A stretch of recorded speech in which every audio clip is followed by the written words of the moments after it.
continue on the road to recovery, Memorial Day kicks off the unofficial start to summer this weekend, and more people are planning to gather together as pandemic restrictions are lifted.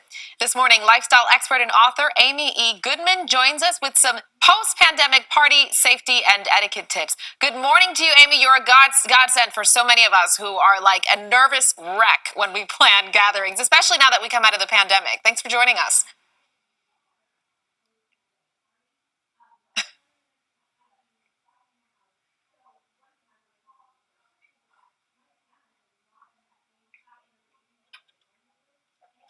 Yeah, I hear you. So let's make it easy here. Just basic do's and don'ts when it comes to home gatherings and etiquette. Let's start off with don't assume that everybody wants a hug. I've been in that situation where I wasn't ready, running up to me, and I was the stiff board. Give some people a little bit of space. Also, don't single out anybody for wearing a mask at the party. So like, hey, we're outside. Why are you wearing that thing? Or making any kind of comment that would discourage a person from wearing a mask if they so choose.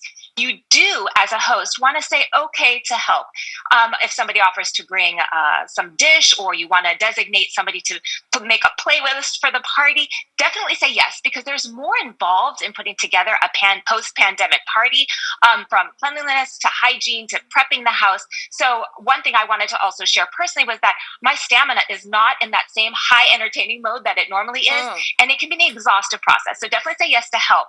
Do respect other people's comfort levels for sure. Everybody's at a different space, right? We're like the cicadas. We're emerging from under the ground after a year underground, and some of us are ready to fly, and others of us are still kind of half in and half out of our shell. So respect that everybody's in a different place, and it's okay. And do give people space for sure. That means other people who are attending the party, and also preserving your own personal space so that you feel as comfortable as possible. Yeah, I love those. And there are some of us, if you are going to be a guest, you like to know what are the guidelines, what are the expectations, and you're saying make that clear ahead of time.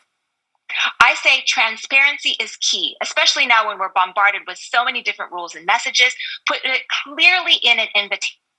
We're going to be partying inside.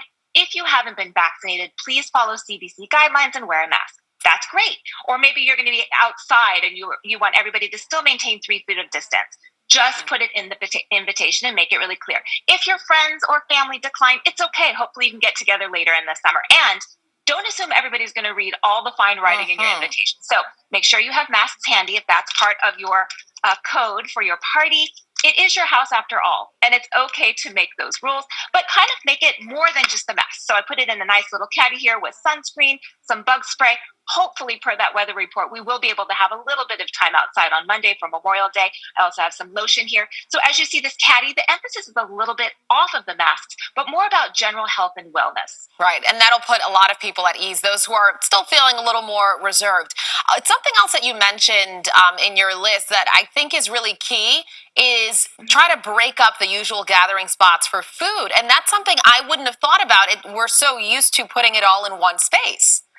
Yet I'm sitting here at my kitchen counter where normally people congregate like a little swarm, and that's just how we are. So separate the food from the appetizers, from the dessert table and beverage table, and you will have people moving and roaming. And the whole idea is just to create a little bit more space and comfort level, whether you're indoors or outdoors if we get a little bit lucky. Also think about food. So you don't want to do any hand-passed appetizers where hands are going into trays, or communal bowls with chips. So for example, here I've got these little dip-in appetizer cups where we've got the dip on the bottom and the chips on top. You can use a shorter cup too if you like, but it turns out I like a lot of chips. I like to serve a lot of chips to my guests. So I use big cups. And if you have I have a ton of this recyclable glass. So I just do individual serve little appetizers in this, and they can be recycled. If you want to use paper plates, try to find ones that are recyclable and also sustainable, like bamboo. Amy, some will argue that it should have always been that way. Looking back in hindsight, perhaps we should have all had our own cups. Last thing here in the last 20 seconds, I love this idea of a progressive party. What is that? Yeah.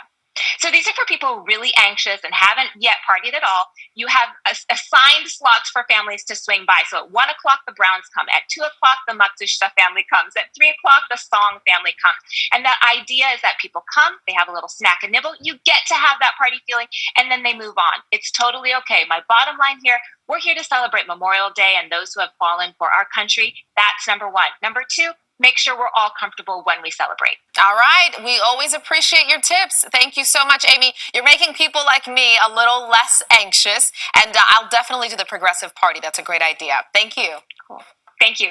All right. And there's her Instagram, Twitter, and website. I highly, strongly encourage you to follow Marissa.